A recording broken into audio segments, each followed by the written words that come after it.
Well, I just want to really tell you how much I appreciate being here with the Center for Global Policy Solutions and thank them for organizing this summit. I mean, the attendance is spectacular.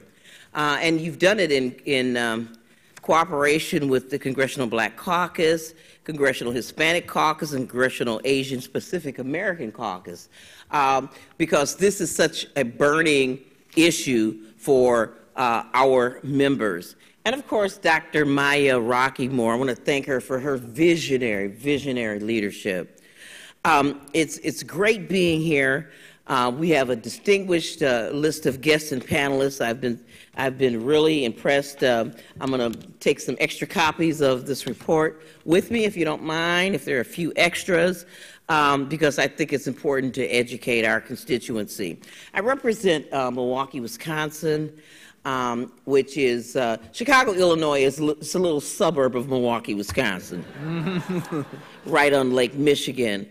But I can tell you, and if you put a microphone in front of me, just get comfortable, because I remember the very first time I spoke on the House floor, then Appropriations Ranking Member Dave Obey gave me 30 seconds. And so since then, if somebody puts a mic in front of me, I sort of exploit them.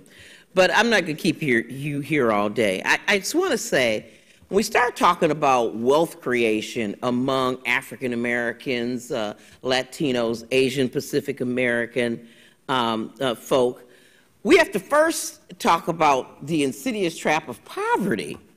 And public engagement on poverty is extremely important because we're disproportionately represented among the poor. I got involved in financial services issues as a young mother because after John Lewis and all had won the rights to public accommodations, the next frontier in civil rights called for access to banking and insurance products in our communities. We've been redlined, and so that eventually led me into community development, housing development, and developing a community development credit union in my own district.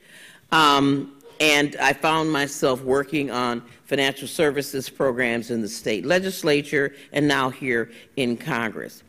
But more broadly speaking, we have folk working for $7.25 an hour, working every day, and they're living below the poverty level. So that's the reason why I champion stuff like providing a sustainable safety net, like Social Security, housing assistance, food stamps, child care opportunities, public transportation, because we can't even begin to talk about saving and investing as long as we don't have a safety net. The Affordable Care Act. Despite all the bumps in the roads, there is no point in talking about people of color ever being able to start creating and developing wealth if we don't have affordable health care. I mean, over 50% of all the bankruptcies in this country were attributed to not having health care. And certainly, just plain old bad credit was attributed to having, not paying medical bills. And so this is really important when we talk about building just a baseline for wealth creation.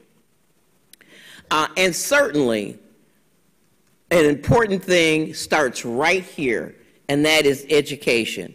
You know, I mean, just teaching people, I mean, I know in the Baptist church, in the black community, we've learned how to tithe, to give 10% of our income to church. We need to just give ourselves 5 and just say, no matter how poor I am, I'm going to make sure that I set aside some money for ourselves. But this is just, it's not easy as just saying it. You know, you can't talk about the current tax incentives for retiring savings like IRAs if you have no money to save.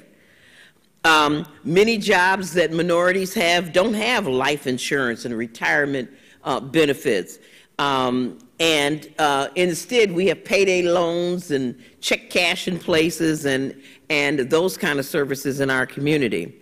And we can't build wealth if we're on the wrong side of compounding interest.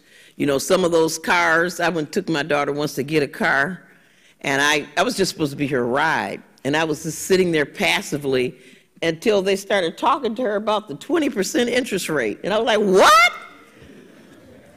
And I made her walk out. She sneaked back the next day. And she suffered, and I just gave her the hand every time she cried about the interest rate. I can tell you that I think it's extremely important. A lot of us as African Americans have achieved home ownership, but we lost a lot of that wealth, people of color, during this last housing meltdown and crisis. We have lost a lot of wealth. And so again, we need counseling with respect to the kinds of mortgages that we should or should not take. Thank God for the Consumer Financial Protection Agency that we were able to put together in Dodd-Frank. I think it's extremely important for us not to give up and to give out, because defined pensions are being lost on a daily basis. We find that it has become a very big political football in many states, and public pensions are coming under siege. And so it's even more important for us to develop our very small investment groups and really learn how to put some money away. And even more importantly, for us to continue the strong fight for supporting Social Security and really making sure that those people who represent us know how important we think that is toward our retirement security. Because it is very, very difficult for us to think about having a sustainable future, especially as women, people of color, without that backstop from the federal government.